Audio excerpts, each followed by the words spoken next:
नमस्कार. आबांची लाडकी ताई या यूट्यूब चॅनलमध्ये माझ्या गोड ताईंचं, मैत्रिणींचं आणि दादांचं पण खूप खूप असं सारं स्वागत आहे.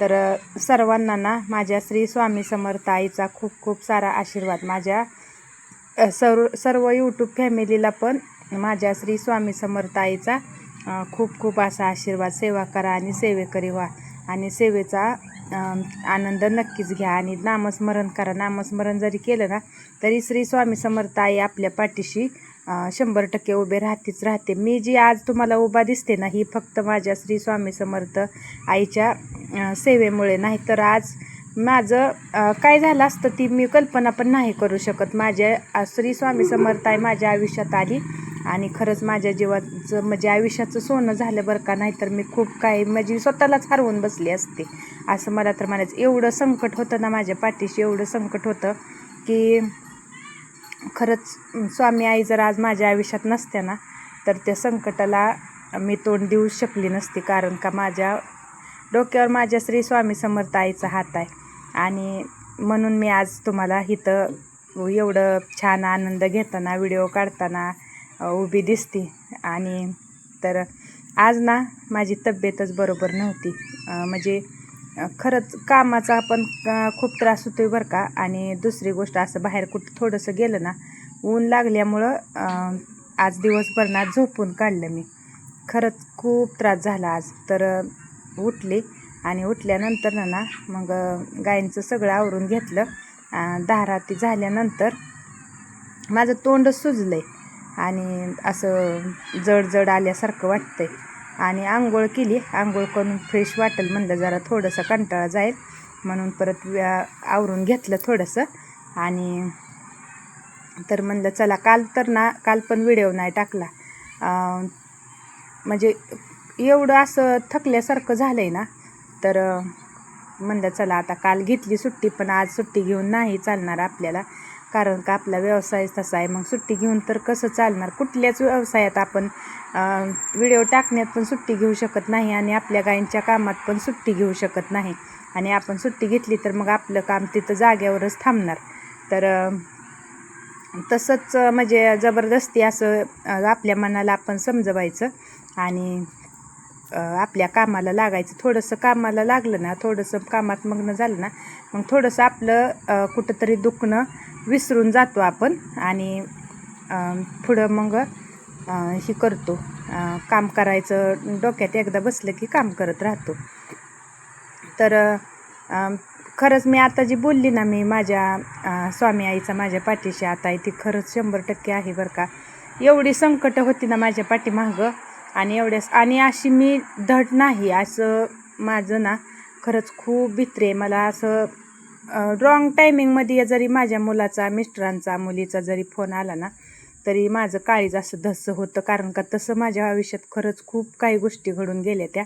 पण त्यामुळं मला खरंच खूप जास्त भीती वाटते आणि त्या भीतीमुळं ना मला सहन पण नाही होत की असं कुठल्या पण संकटाला असं म्हणजे धक्का सहन होत नाही. तर लगेच असं गळून तुटून पडते बरं का मी. तर मी नेहमी माझ्या आईचा आभार मानत असते आणि तुम्हाला पण मी नेहमी व्हिडिओमध्ये सांगत असते ना, तुम्ही सेवा करा आणि सेवेकरी व्हा आणि यश नक्कीच आहे आपल्याला. कारण का माझ्या आयुष्यात तो अनुभव आला आहे म्हणून मी तुम्हाला सांगते.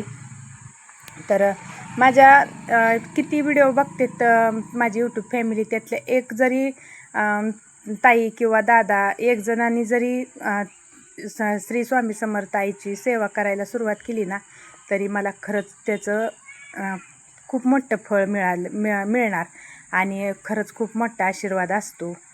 सेवा करायला लावायचं म्हणजे काही सोपी गोष्ट नसते. तर आज बघा आता मला एका दादाची परत कमेंट आली की तुम्ही गाई घ्यायचं सारखं सांगता, गाई घेण्यापेक्षा कालवडी पण मोठ्या करा. तर करते की कालवडी पण मोठ्या करते मी. कारण का एकदम जास्त पण अशा 4-5 कालवडी नाही सांभाळू शकत. कारण का आपल्याला पण तसं थोडंसं आपलं अजून एवढं प्रॉफिट नाही राहिलेलं. त्यामुळं गायींना कालवडी मोठ्या करायला पण खर्च असतो ना. म्हणजे त्यांना असं सांभाळायचं म्हणल्यावर दूध पाजायचं, त्यांना त्यांची पेंड असती, परत वैरण असती. मग असं आता सध्या ना तरी पण बारकी 4 आहे ती आणि शेळी धरून 5 आहे ती, म्हणजेच 2 कालवडी, 2 मोठी बारकी रेडी आणि शिळी अशी 5 आहे ती. मग लहान पण जास्त सांभाळायचं त्यांचा पण खरंच खूपच त्रास असतो बरं का सांभाळायचा. आणि आपल्यात कसं बघायला थोडंसं असं पाठीमागं पाहिजे बघायला, की थोडं थोडं जरी काम करू लागायला असलं तरी मग एवढं काय वाटत नाही, सोडायचं बांधायचं. आणि बारकी बघा तुम्ही खूप त्रास देते ती, तर त्याच्यासाठी थोडंसं मी दुर्लक्ष करते बारक्यांकडं. हो का, आता ही रेडी आहे, तिकडं पलीकडं कालवड आहे, इकडं परत छोटी रेडी आहे, परत छोटं कालवड आहे, परत शिळी आहे. आणि नको वाटतं मग असं हे करायला, बारकी सांभाळायला. तर मग गाय घेतलेली बरी वाटते. आणि ही रेडी ना मला खरंच खूप त्रास देते बरं का, सारखी माझ्या पाठीमागंच हिंडते. आणि व्हिडिओ काढायला लागलं की तिचं चालू असतं माझ्या जवळ यायचं. तर चला म्हणलं आज थोडंसं फ्रेश पण वाटतंय आणि थोडं आपल्या यूट्यूब फॅमिलीशी पण बोललं म्हणजे आपल्या मनाला खरंच खूप छान वाटतं बरं का व्हिडिओ टाकल्यावर. आणि तुम्ही मला असं सपोर्ट करताय तर खरंच मनापासून तुमचं सगळ्यांचं धन्यवाद. आणि खरंच बरं का, कुठला बी व्यवसाय करा, मी तर भरपूर व्यवसाय करून बघितलेत बरं का, पण कुठल्याच व्यवसायात यश नाही आलं गायींच्या व्यवसायात जसं आलं तसं.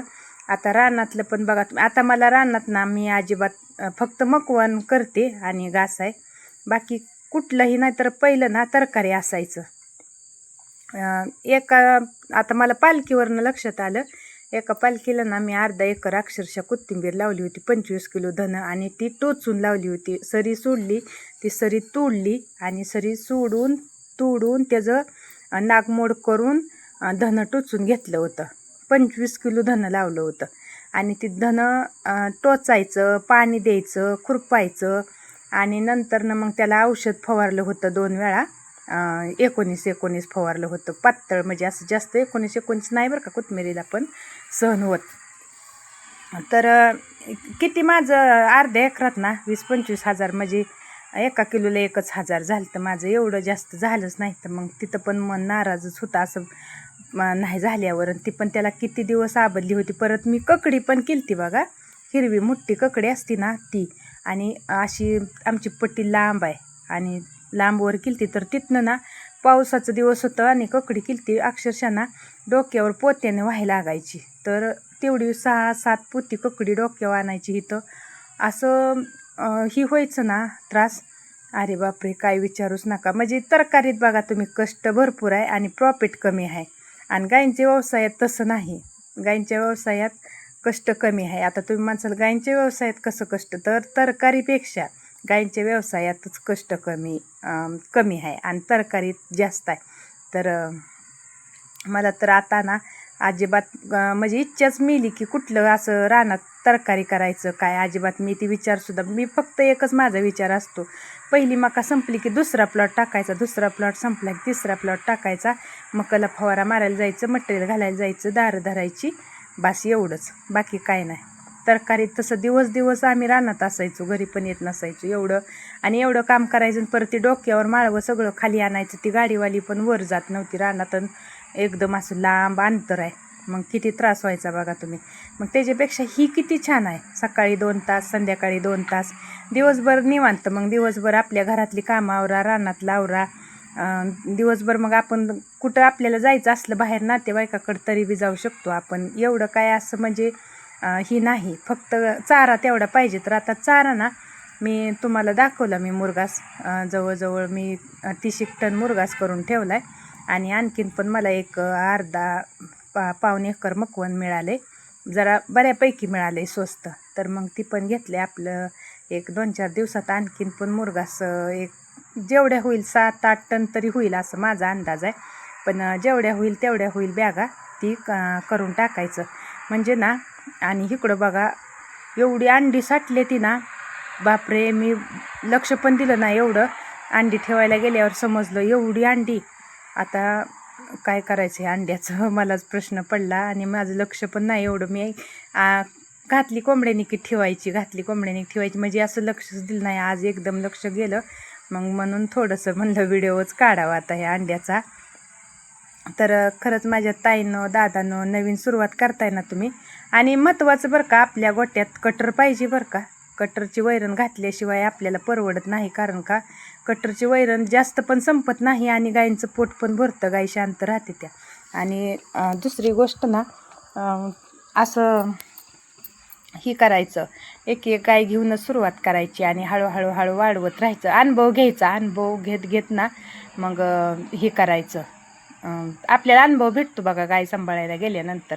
आणि असं पटदिशी असं 4 आणि 5 गाय आणायचा विचार करायचं नाही बरं का, असं करायचं. तर मग बघा, एक एक गाय घेऊन आपण जर पुढं करत राहिलं ना, तर मग आपल्याला अनुभव पण मिळतो.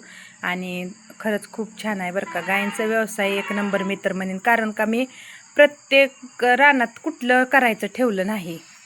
ककडी केली, हिरवी मिरची, गवारी, कोथिंबीर, टमॅटो, आपला ह्याचा काय म्हणतात भोपळा, काशी भोपळा पण नाही, काशी नाही, आपला दुधी भोपळा पण केलता. आणि कोहळा असतो ना, कोहळा पण केलता. आणि केळी पण केली.